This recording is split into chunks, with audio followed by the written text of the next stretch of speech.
everyone. Hey, how's it going?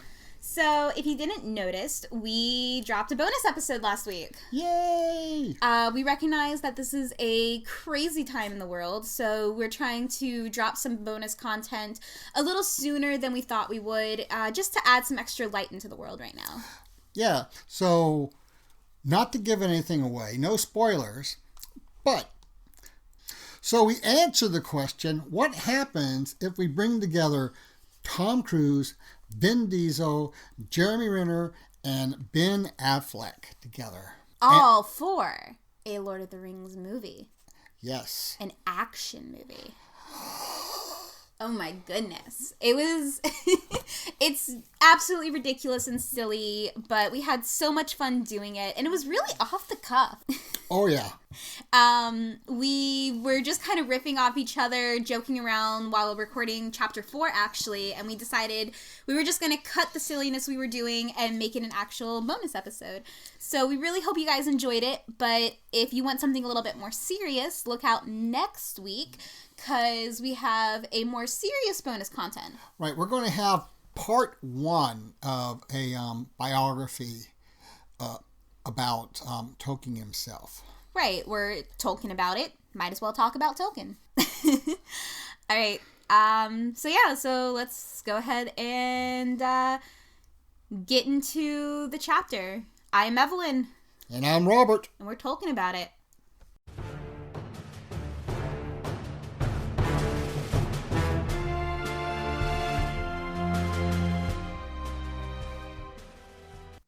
Hey, I'm Evelyn. And I'm Robert. And we're Tolkien about it. Full disclosure, we're both a little sick right now, so editing this is going to be fun because we're going to be going, oh, what was I about to say? A lot, because we've already done that a few times, just discussing what we're going to discuss. What are we discussing? We are discussing a conspiracy unmasked. Oh, we're talking about black helicopters. Absolutely. All right. And aliens. Well, you're an alien, so... My eye doctor did call me an alien once. Yeah. Because I had an eye injury that healed, like, way too quickly. Anyway, I will say, I didn't know what to expect, but I was definitely not expecting what the conspiracy actually was. But we'll get there. I don't think I don't know if I even made a proper prediction for this one, honestly. I was so confused by the name, The Conspiracy Unmasked. Again, you thought they were going to run into... No, I said that they weren't going to run into him because I predicted that every episode. And I'm like, you know what? I'm going to predict they won't. And guess what? I was right. You know what? You actually have a bigger chance of being right when you say they don't, because they only meet him once. That's fair. Math. Statistics. It was my minor. Anyway, I guess let's get into the chapter 5. Okay, so one of the things I always like with Tolkien is he doesn't shy away from using dark and light to talk about No, he does evil not. and good. So they're able to find their way to the ferry because of the white stones along the pathway. Oh, I didn't even catch that. Yeah. And the poles are painted white at the ferry, and there's even 2 lights up on high poles. Dang, yeah, he really goes hard on the symbolism. I've got a few other symbolism things I did catch. But it's dark. Yes, it's dark on the other side. On the other side, yeah. And it's skipping ahead a little bit because I actually had a few notes beforehand, but I love how, like, even Sam, it's his first ferry ride, and he even alludes to this where he says his old life lay behind in the mist, dark adventure lay in front. And I loved that quote. I was like, Tolkien, that's perfect, that's beautiful, and it really does, I feel, describe Sam's whole anxiety and excitement about this entire thing moving forward. But something that I had before is that Tolkien did some more world building and history. Right. Yeah, he did a lot of stuff about Brandy Hall. Yeah, and the Brandy Bucks and how they went far away from the normal part of the Shire, that they're considered half foreigners by other hobbits. They're considered unusual. Right. And when they settled there, it was technically outside the Shire. Right. They actually expanded the Shire by building. Right. And I really like how they say that that hobbits consider themselves different from the Brandy books, or the Brandy books different from hobbits, and they say that they're nearly identical except for the fact that they're fond of boats and could swim. Now, this to me, I'm reading as a possible foreshadow, because we know that Frodo is also a Brandy book. Right. So I'm assuming that at one point he's going to have to swim, or the others are going to have to sink. Repeat after me. Brandy Buck. Brandy Buck. It's What not was I saying? Brandy Book. Oh, Brandy Buck. I'm sorry. Okay. Okay, cool. Brandy Buck. Anyway, so yeah, I have a prediction that at some point Frodo's going to have to swim and or save someone else from another hobbit from drowning. Right. Now, Old Buck, he actually built and excavated Brandy Hall. And so when they say excavated, that means, I think that goes beyond like the cellars and the basements and stuff like that. I think since they're hobbits, some of it is living quarters underground too. Okay. And then the other thing that I did notice real fast before we really get into the plot is that they talk about how they have this grand hedge to help protect them, and how the forest draws near a little too close to the borders of the Shire sometimes. And unlike other hobbits, they lock their doors at night. Yes. Yeah, I think that's the first time I've noticed those words. Okay. Yeah, it just something that struck me, because they pointed out that it was unusual, so obviously it's unusual. So, Old Buck changed his name. Yes. And Tolkien, being the scholar that he is, understands the significance of name changes. So is there like a significance of name changes like in his time period? No, but he would know that. He would know this from his scholarly work. So what is the significance then? So, so I'm going to use the Bible for example. Okay. Okay. So because of course. Because of course. So, in the Bible, Jacob, the one that tricked Esau out of his birthright, oh yeah, and so forth, like that.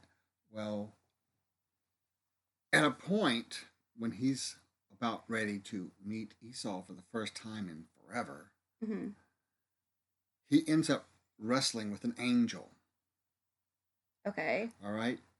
But it's metaphorically that he's wrestling with God, or that he's wrestling with himself as well. Okay. So wait, so he's like wrestling. Wrestling. Okay. Physically wrestling. Okay. Okay. And at the end of that, the angel gives him a new name. His name will now be Israel. Okay. Which means one who struggles with God. Okay. Right. So, but you see the big significance there, because he's who Israel is named after. Wait, so Israel's named after struggling with God? After Israel, yeah. Yeah, that opens up a whole lot of questions I don't want to get into in this podcast. That's a whole different Oprah. But also, yeah. But you also mentioned when we were talking about this that our first real person. Well, I shouldn't say real person. Our first person who we get a lot of information about is Abraham and Sarah. Where they end up with the name change with the H's, right? Well, yeah, With well, like an yeah, H added to their name. yeah. Well, Abram became Abraham, Uh huh. and Sarah or Sarai becomes Sarah with an H Okay. at the end. That sound at the end. Right. So, and when her name is changed, And then it also just reminded me where Saul became Paul. I and just remembered that too. right, and Simon became Peter. Right. I forgot about that one. So, so So there are a lot of like, I guess, biblical stuff with the changing the name and the significance of name changes. right, and then even in the modern day, you get nicknames, Right. which are usually significant. Somebody usually gives you a nickname. Like my nickname forever has been Smurf. That was given to me by my friends because You're so short, I'm short and I had blue hair at one time. and but also some people will be identified by their position, like a chief of police would be called chief. Yeah. And even after they retired, if they were liked by the other police officers as a chief, they continue to call him or her chief. Yeah. So, name changes has means a lot. And then what's really interesting, the name change, the name that he has is Gorhindad, which is really not a name at all. It is Welsh for great grandfather. Okay. All right. I mean, that could be a name, but I just thought it was interesting that it's really more of a identity, more of a, you Especially if his name is, what was it, Old Buck? mm-hmm. Yeah, so if it was Old Buck, I guess that would kind of like be almost a tongue in cheek name to be called grandfather, Old Buck. Yeah.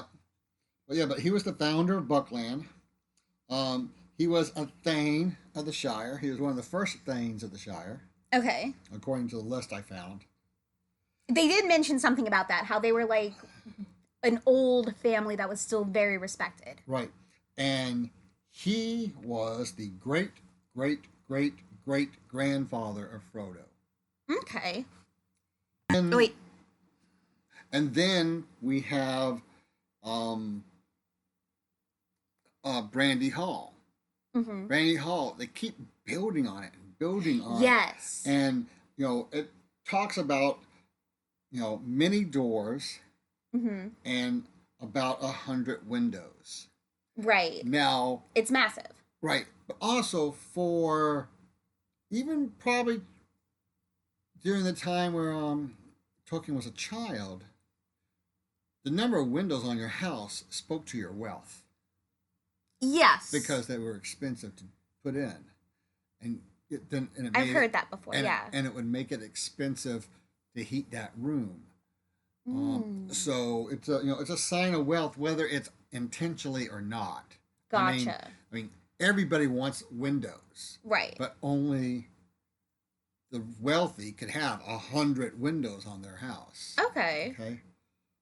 I also find it to be symbolic because the Brandy books are always keeping an eye on the area, and so Oh, okay.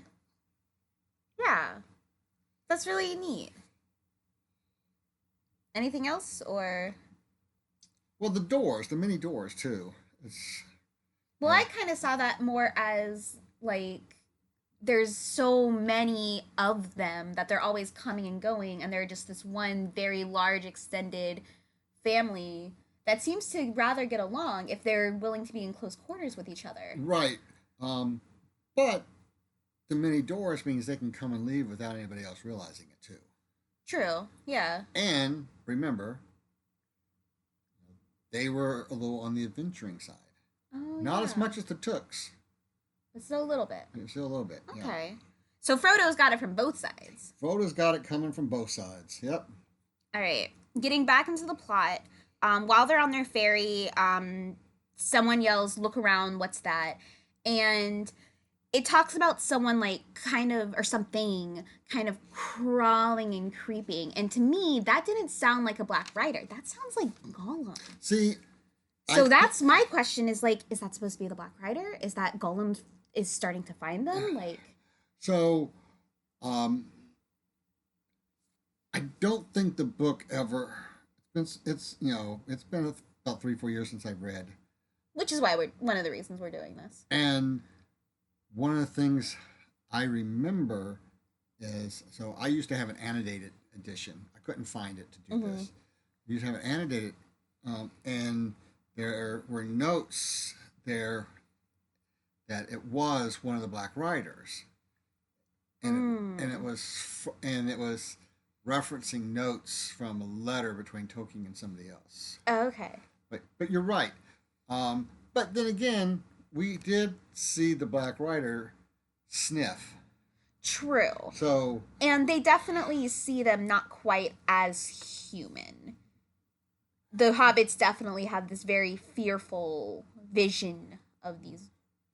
right, and plus they're looking at a dark figure against a dark background. Right. Um, the other thing that's interesting is in this same correspondence, it was talking about um, how the Black Riders, all they know is that Frodo Baggins has the ring. Okay. They probably do not associate Frodo as a hobbit at this time. They would probably think whoever has the ring must be a great man, a human being with Okay. plenty of strength and will in order to Possess the ring. possess the ring. Okay. So, and you can see that they don't have any respect for the hobbits by the way they've talked to the ones that we know they've talked Right, to already. yeah. Going on, they finally get to the house that Frodo picked, and they have another supper, And have another supper. which I thought it was really cute. The mushrooms. Well, Mushrooms still a big deal. well, and okay, and here we are. Speaking of nicknames, Mm-hmm. his nickname is Fatty. Yeah. You know, um, he's the cook. Yeah. Um, so, and it's a friendly nickname.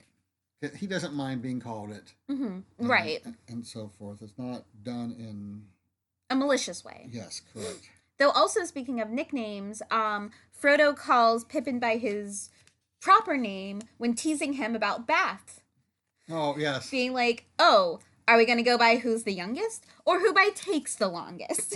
and just this whole chapter, like Frodo and his bros, like But Frodo and his bros, though, like they're just. I really like this chapter because it really does show how friendly they are with each other, their personalities a little bit more, how they get along, their friendship. And that was something I really enjoyed about this chapter is getting to see the relationships between them and how it works. yeah, and then a couple things about the house before we get too much further in. Mm-hmm. A friendly light streams from the house, Yes. and also Frodo's new house. You can enter it and exit it without being noticed. Yes, I did write that down. He picked it very purposefully, and I thought that was really interesting, and how it was actually built because people from the Great Hall, the Great Manor, um, if they wanted to just escape all their relatives and have some quiet time alone, and that's the history of it. So even the history of it kind of shows that this is someone who just wants to be left alone for at least a little bit. Right. So And he even says, like, seeing all of Bilbo's things, it reminds him of him. yeah, right. And how it makes him wish it's like, kind of want to stay in these comforts. And that's kind of what I read the supper as, too. Like, he still craves these hobbit comforts, even though he knows what's going to go on. And that's something we've discussed before. Right. And speaking of hobbit comforts, There's 3 tubs. Yes. There's 3 tubs, so nobody has to wait to bathe. I love that. Especially because, like, I take a lot of baths. Right. And I love and baths. and it's not the Otis, it's the one that takes the longest that goes last in our household. Uh so the other thing I like about that is just, them playing in the water. Yes. Splashing each other and So I hope you know I'm gonna be singing the bath song like going forward, like when I take baths because it's just a fun little song about just splashing in the water. well, what the other thing that's interesting is, there's some recordings of Toking singing some of his favorite songs, and there's a recording of him singing this one. Okay, so we're gonna find We need it. to find it. Yeah. Okay, so we're Yeah. gonna Yeah. find it and Yeah. insert it here. The voice of Pippin was suddenly lifted up above the others in one of Bilbo's favourite bath songs. Sing hey for the bath at close of day that washes the weary mud away. Alone is he that will not sing. Oh, water hot is a noble thing. Oh, sweet is the sound of falling rain and the brook that leaped from hill to plain. But better than rain or rippling streams is water hot that smokes and steam.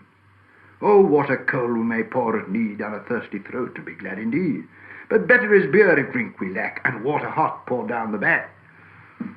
Oh, water is fair that leaps on high in a fountain white beneath the sky. But never did fountain sound so sweet as splashing hot water with my feet. That was a great song. That was a great song. I also love how Tolkien describes hot water as a noble thing. Huh. And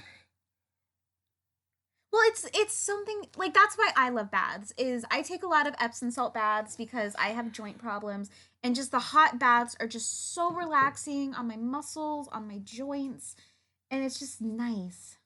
right. Um, but it also reminds my Coast Guard background Mm-hmm. is that if the cutter was out and long enough that people were going to need a shower, you had X amount of time with hot water. Oh, okay. Hot water, extra hot water, could be a reward from the captain. Hmm. Matter of fact, in the movie Red October, we even see that, where the captain rewards the guy on the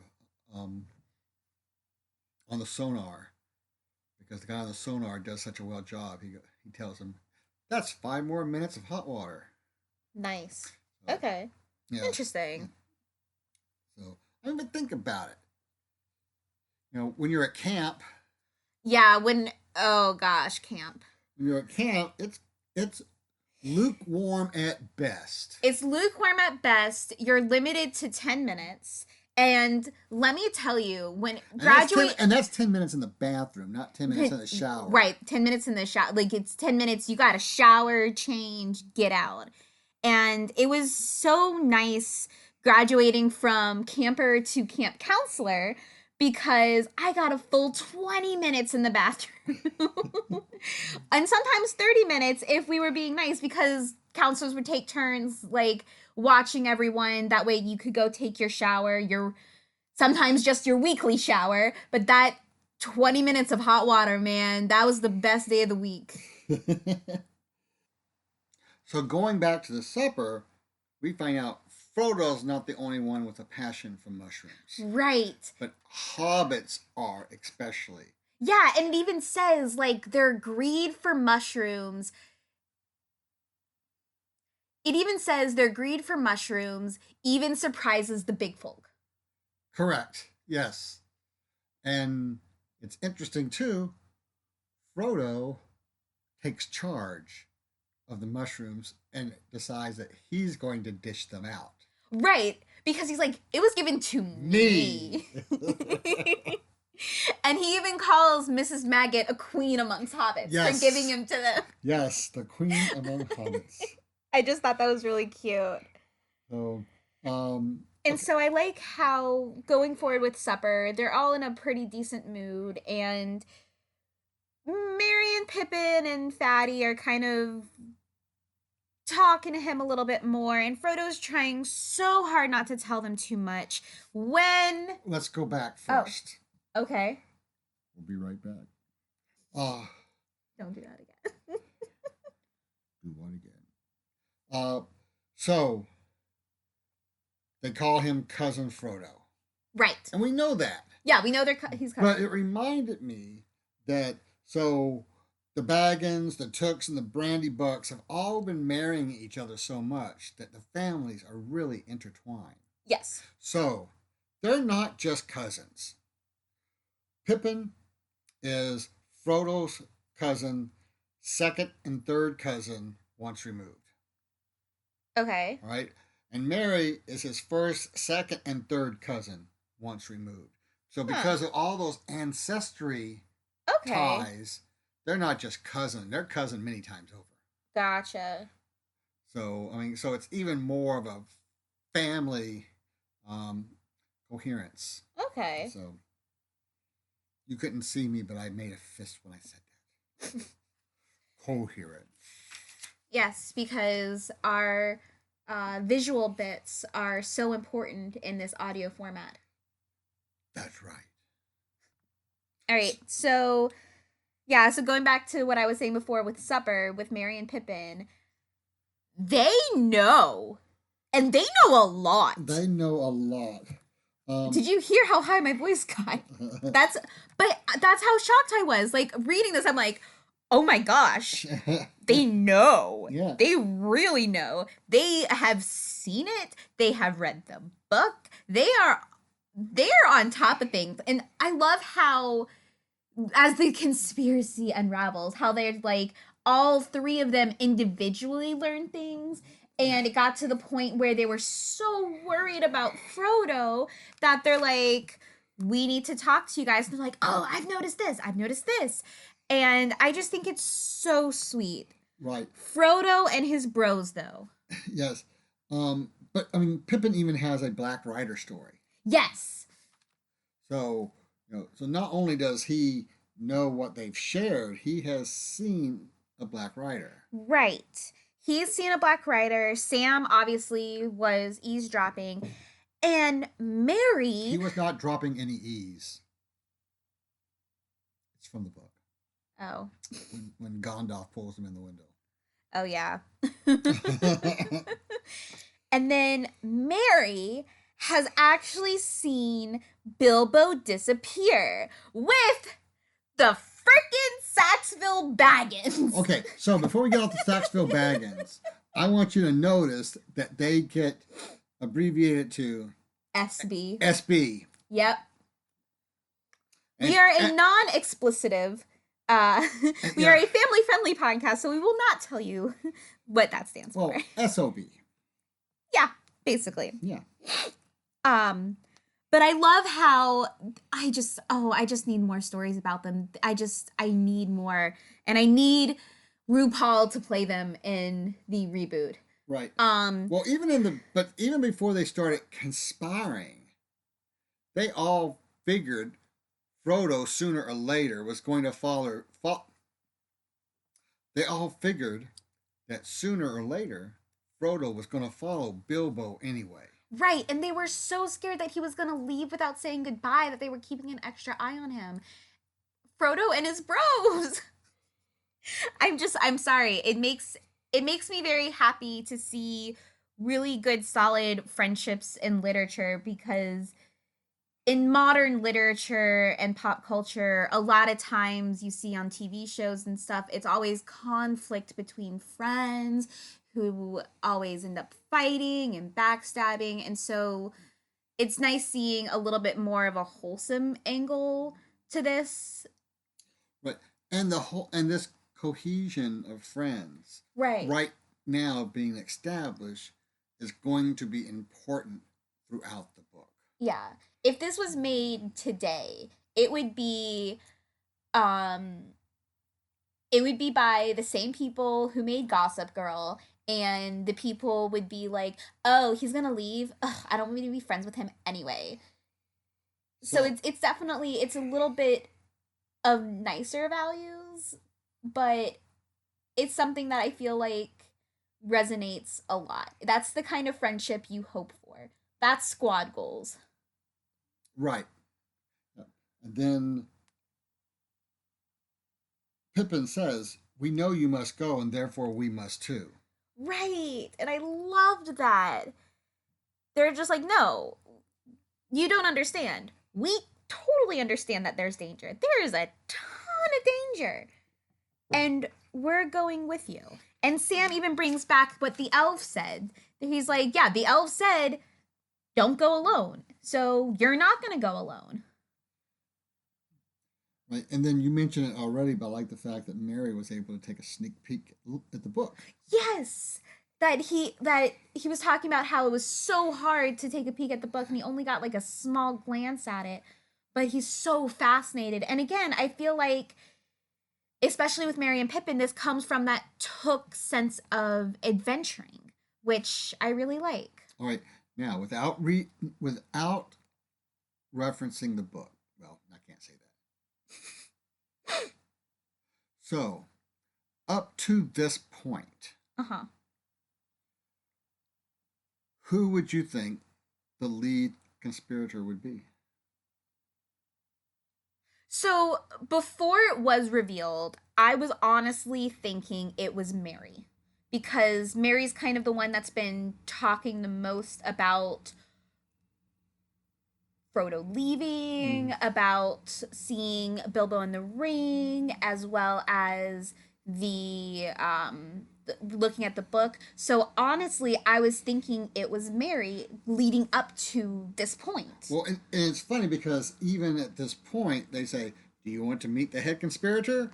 And Frodo's looking around. It's like, "Is there another person here?" Right. And it's like, "No, it's Sam." Yeah, they do it like very like dun, dun, dun, dun, Sam, and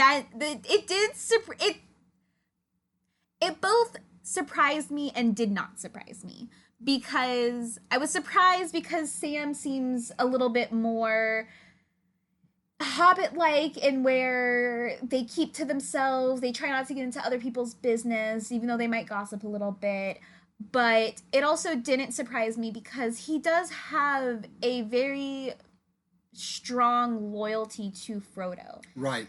And he is friends with all three of the other cousins.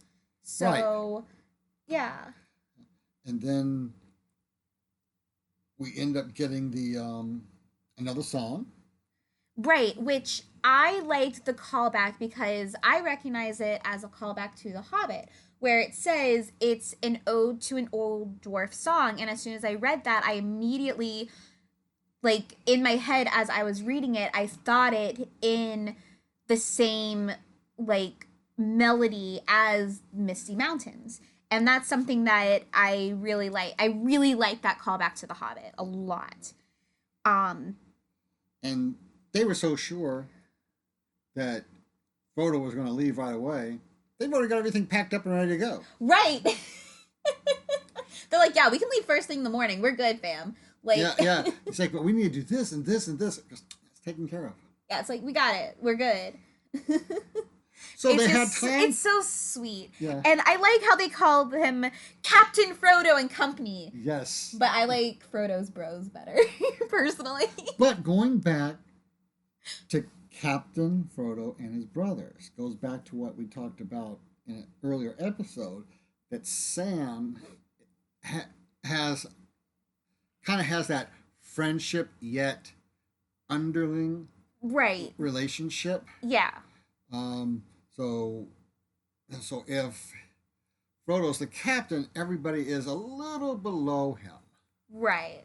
You know, and instead of, you know. And it kind of makes sense because we have Sam who's kind of an underling almost, and then Merry and Pippin who are much younger than him and kind of follow that older cousin. Right. And I kind of relate to that because whenever I visit my family in North Carolina, especially when I was a teenager and such, the younger cousins, because I was on that older side, like the younger cousins would kind of want to play with me, hang out. I'm pretty sure they were just using me because I could drive. jet ski and pull them in the inflatable tube, but it was always really sweet with the little cousins just like, hey, we just did this, look at it. And it was always just like, oh, that's so cute. And I guess because I gave them attention a little bit as well. Right. So Yeah. yeah, I relate to that hard. So they have everything prepared to leave. Mm-hmm. And Captain Frodo is taking the lead. Yes. So Is it bad that I imagined them all as pirates when they said that? yes. I did. I imagined the actors from the Lord of the Rings in their costumes, but with pirate outfits. But Yo ho ho and a basket of shrooms. yeah. Anyway, keep going. So Well, and then the chapter wraps up. So they get a chance to go to bed. mhm. Frodo gets a chance to sleep in a real bed. Well, before this, they talk about their plan, where Frodo says that he still does not want to take the roads. He wants to go through a different route. And they're just like, the forest? And Well, Fatty's more than that.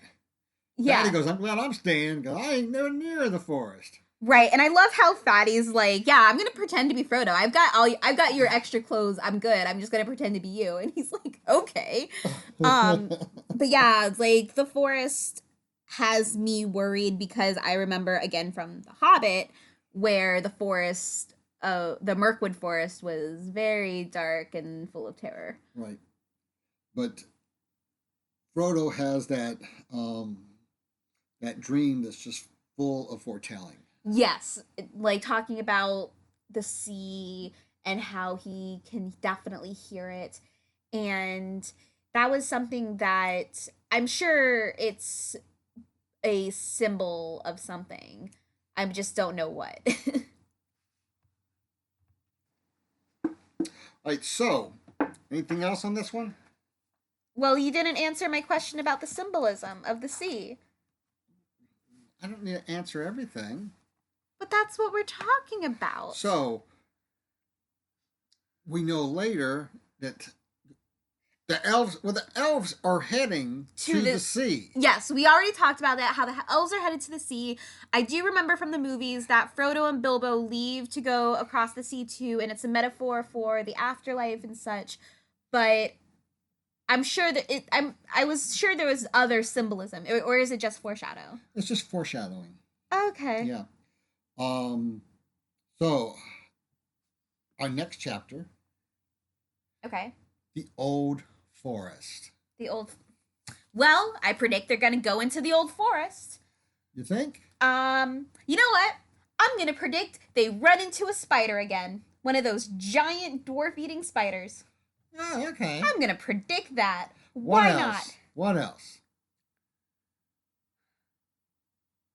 I'm gonna predict they both run into a black rider, but they also run into other non-hobbits that will help them because that seems to be a trend right now. Okay. I'm also going to predict that Pippin's going to complain about food. Everything. Well, about everything, but about food especially. It seems like he's very food motivated. All right, I guess that's it for this chapter. Thanks for listening. Have any questions or ideas or something you want us to talk about? Just find the contact information on the webpage and give us a holler. Thank you so much for listening. I have been Robert. And I have been Evelyn. Podcasters are Robert and Evelyn Lewis. Edited by Evelyn Lewis. Produced by Robert Lewis, Evelyn Lewis, and the Comic Canary. Music provided by Ben Sound. Link in the description. Support us on Patreon at Token About It Podcast. And a very special shout out to our very first patron, Regina. Hi! Follow us on Facebook and Instagram at Tolkien About It. And Twitter at Token Pod. Thank you all again for listening, and we'll see you in 2 weeks.